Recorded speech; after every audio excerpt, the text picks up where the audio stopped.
խնդրում եմ պարոն Գալստյան, վարկային տոկոսադրույքների այսօրվա շուկայում առկա մեղմ ասած անընդունելի մակարդակի ինչով եք բացատրում, եթե այդպիսի դրական ցուցանիշներ մենք ունենք, դա պետք է բերեր նաև վարկային տոկոսադրույքների տարբեր կատեգորիայի վարկային տոկոսադրույքների էական իջեցմանը։ Մինչդեռ մենք չենք տեսնում այդպիսի էական իջեցում, այլ հակառակը նույնիսկ առանձին դեպքերում ավելի խստացում, այսինքն ավելի բարձրացում։ Երկրորդ հարցը վերաբերում է թեև Տիկին Մանավազյանը ողջավորված ներկայացրեց, որ դուք փայլուն գաղափար եք ներկայացրել կապիտալի շուկայի զարգացման վերաբերյալ, խնդրեինք, որպեսզի մեզ էլ լուսավորեք կապիտալի շուկայի մասով ինչ եք նախատեսում, որտեղ ձեր խոսքում առաջկա տեսլականում 0 խոսք կար կապիտալի շուկայի վերաբերյալ։ Եվ վերջապես երրորդը, որքան է կազմում այս պայդրությամբ կൂട്ടակային կենսաթոշակային ֆոնդերի միջոցների մեծությունը, դրանցից որ մասն է, որ ներդրված է Հայաստանի տնտեսության մեջ, եւ ինչ քայլեր եք իրականացնում մասնավոր կենսաթոշակային ֆոնդերի զարգացման ուղղությամբ։ Շնորհակալություն։ Պարոն Մինասյան, վերջին հարցից սկսեմ, եթե թույլ կտաք, միջոցները տրիլիոնից ավել են, 60%-ի չափ առնվազն ներդրված է Հայաստանում, բնականաբար ինքը դինամիկա անընդհատ փոխվում է։ Արդյոք այդ միջոցները ենթատեքստային, էլի, միջոցները սպասարկում են Հայաստանի տնտեսությունը, ես կարծում եմ, որ այո, ու վերջին ազգային ժողովի կողմից իրականացված փոփոխությունը, որով թույլտվություն տրվեց այդ ֆոնդերին 10%-ը դնել տնտեսության իրական հատվածում, մենք դրա իրական կիրարկումը կյանքում արդեն տեսանք։ Firebird-ի պրոյեկտի մի մասը ֆինանսավորեցին 2 կենսաթոշակային հիմնադրամները Հայաստանի, հա։ Ինչ վերաբերում է կապիտալի շուկայի զարգացմանը, ես ինչի չանդրադարձա կապիտալի շուկայի զարգացմանը, որովհետև կապիտալի շուկայի զարգացման ֆունկցիան պատկանում է էկոնոմիկայի նախարարությանը։ Կենտրոնական բանկը հանդիսանում է գործընկեր, որը ամբողջությամբ օժանդակելու է այդ օրակարգը։ Ինչա տեղի ունեցել վերջի տարիներին կապիտալի շուկայում, էապես ավելացել է կորպորատիվ պարտատոմսերի թողարկման ծավալները ու ոչ միայն բանկ, այլ նաև իրական հատվածի կորպորատիվ պարտատոմսերի թողարկման ծավալները, որը կարծում եմ լավ ցուցանիշ է։ Արդյոք բավարարված ենք դրանով, բնավ, այսինքն այդտեղ շատ գործ կա անելու, համ այդ կորպորատիվ պարտատոմսերի շուկայում կա անելու, դրանից հետո հաջորդ քայլը լինելու է բաժնետոմսերի շուկայի զարգացումը, ու ամենակարևորը, ինչը մեր երկրին պետք է, դա լավ պրոյեկտների առկայությունն է, որտեղ ստեղծվել է մի պարադոքսալ իրավիճակ, որ մենք ունենք բավականին մեծ միջոցներ, թե բանկերը ունեն բավականին մեծ միջոցներ, թե կենսաթոշակային հիմնադրամները։ Երկուսն էլ շատ կապիտալացված են ու փող շատ կա։ Մենք իրական պրոյեկտների կարիք ունենք, այսինքն լավ պրոյեկտներ, որոնք հաճույքով կֆինանսավորվեն այդ երկու ինստիտուցիոնալ կառույցների կողմից։ Ինչ վերաբերում է վարկային տոկոսադրույքին,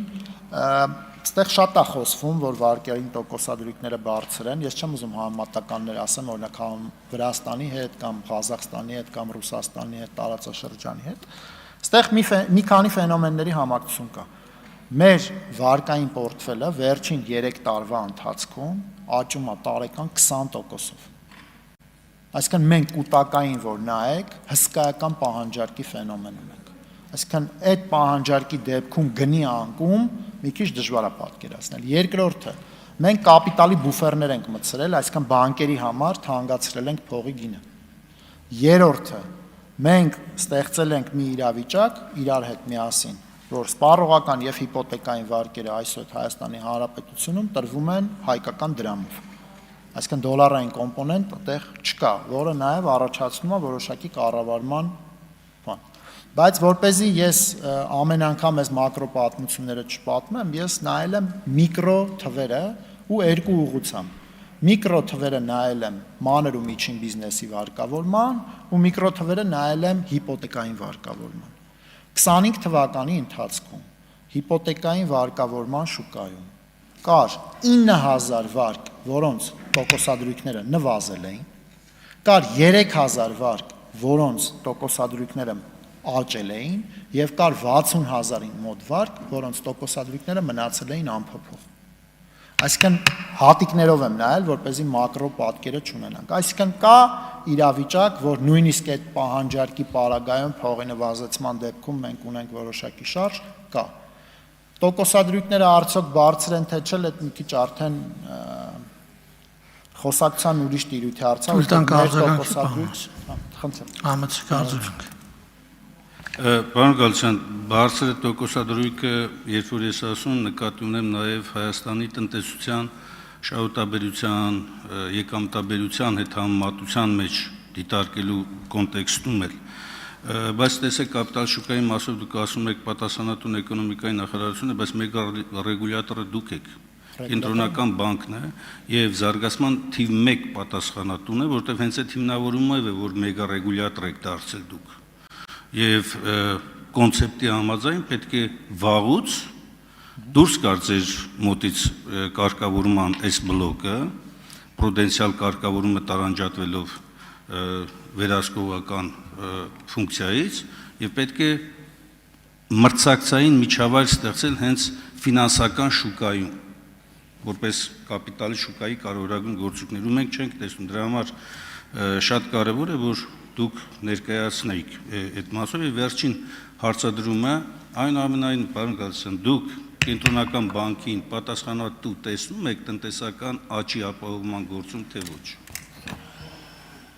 Տնտեսական աճի համար կենտրոնական բանկը պատասխանատու է, որովհետև տնտեսական աճի ապահովման ամենակարևոր գործիքը դա մակրոտնտեսական կայունությունն է։ Երկրում, որտեղ չկա մակրոտնտեսական կայունություն, չկան ինվեստիցիաներ։ Ուստի մենք կարծում ենք, որ մեր մանդատը, որի շնորհիվ մենք կարողանում ենք մակրոտնտեսական կայունությունը ապահովել, ամենամեծ նպաստումն է ունենում երկրում տնտեսական աճի։ Ինչ վերաբերում է կապիտալի շուկային, տարբեր մոդելներ կան, որոնք կարող ենք դիտարկել, այսինքն ռեգուլյատիվը մի կողմ, պրուդենցիալը մի կողմ, թե բոլորը միասին մեգա ռեգուլյատորի ներքո։ Իմ ամենամեծ